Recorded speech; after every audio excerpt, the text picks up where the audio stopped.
If there is a body in this country, or there is a sector in this country that even the people of this republic, no matter what our security forces do, the section that we love and our brothers and sisters that we respect very much is the military of this republic. The military is a very instrumental body when it comes to a republic. And the funding of the military is something that, when even you are cutting the budget of other institutions, going to slash down the budget of the military. When I say the military, I mean our forces. I don't mean the Kenya police. I mean the Kenya Defense Forces, the Kenya Navy, the Kenya Air Force. Those are the three military forces that we have in our country. So when you interfere with the budget of these people, you are interfering with the security of a nation. According to a publication that was brought forward by the Daily Nation, together with the Royal Media Services owned station Citizen TV this evening, is that an amount of billions of money are being cut from the military. The military, the money that is being taken away from them is the food money, the money funding the food program of the military of our republic. Now tell me, how should our brothers and sisters in the military continue keeping this country safe while they are on empty stomach, while their budget is being subsidized? The deduction are happening. Now allow me to take you back into the history of President William Ruto and the military that we have. You have all several times heard that the death of one Chief of Defense Forces, General Francis Ogola, which took place last year, was not a mere death.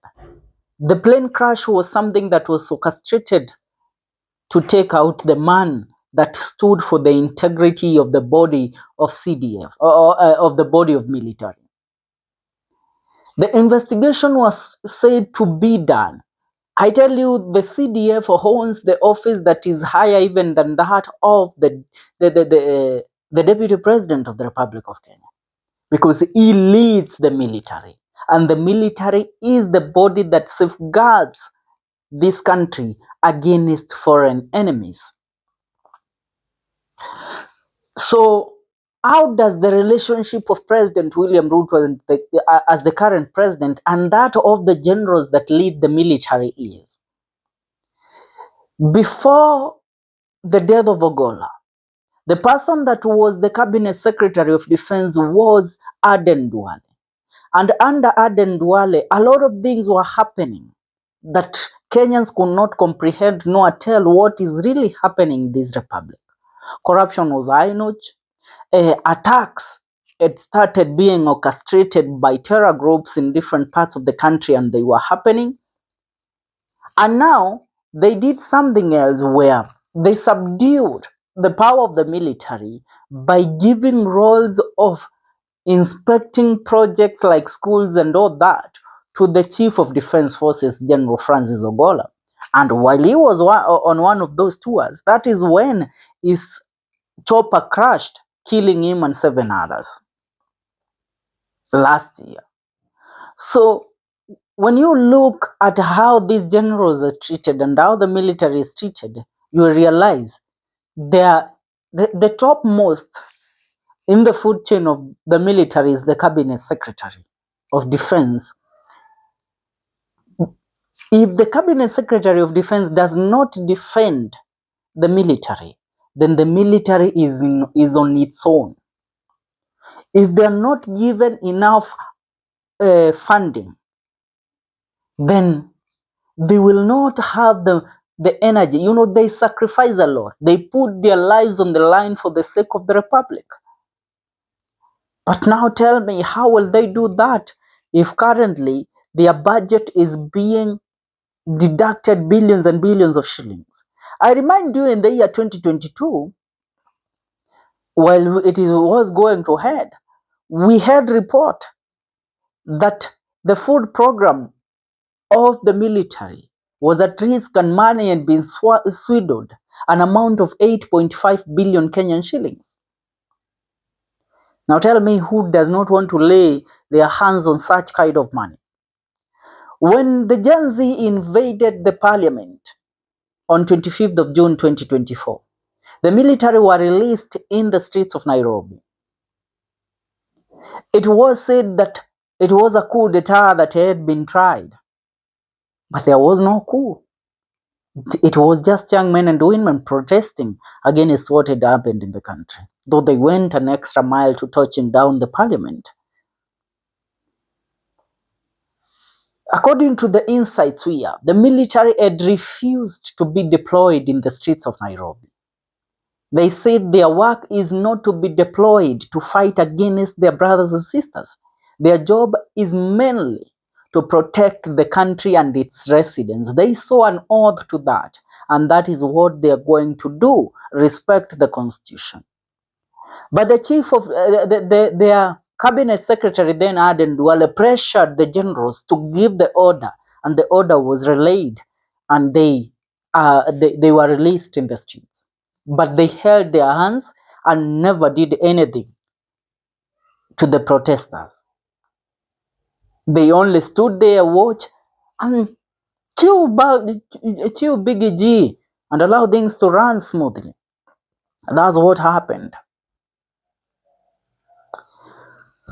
When now you look at the history of how Aden Duale was removed and the current cabinet secretary of defense, it's Soipani TUYA who was taken away from environment and brought to this docket.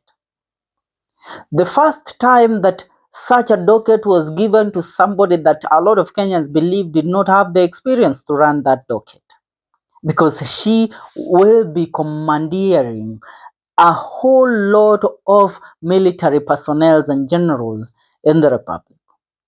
So now, with the current budget of the year 2025 coming up, they have seen it's fine now to deduct money from the budget of the military. And that is why the bloggers or the bloggers funded by the government, they think that the media is crazy trying to say that President William Ruto is undermining the military of the republic, knowing that even the militaries of other government, their food program is always protected and guarded by the republic. It never changes. It is sacred to the military to be given food, or their food is paid by the government. But now, it seems that is not going to be the case anymore. They have to get into their pocket to buy their own foodstuffs. According to a publication by the Daily Nation today, I want to read it so that you will understand what I am trying to pass across here. Now listen to this. Disquiet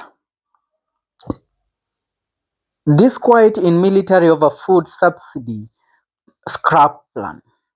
The top brass of the Kenya Defence Forces has ordered the withdrawal of the food subsidy program for military personnel from 1st July 2025. Documents seen by the Third Nation revealed. In the new plan, KDF seek to transition from the current exchequer-funded lunch program to the pay-as-you-eat, PAYE system, which has triggered disquiet among some military members. It has to do that. It has to trigger them. Once you bring somebody like Soipani TUYA as the cabinet secretary of defense, what do you expect? But even if you lose the trust of the people, please make sure you don't lose that of the government or of the military, because we don't want to have a country that does not have a legacy that it moves forward with. I want to read a certain message relayed by one blogger, Robert Alai, who spoke about the said food program plan and how the media is using the said instigate that the president has not been delivering to the people. Listen, anasema you have failed to incite the people against Ruto. Now you want to incite the military against Ruto. The tribal media is so pathetic. Tell me what is tribal about us, about the media speaking that the subsidy of the military has been scrapped. That is nothing tribal. The military comprises of every tribe in this country, and that is why it's the military and it's the most disciplined institution that we have in our republic. It should be respected, and they should be given what they deserve. Don't take away their food program.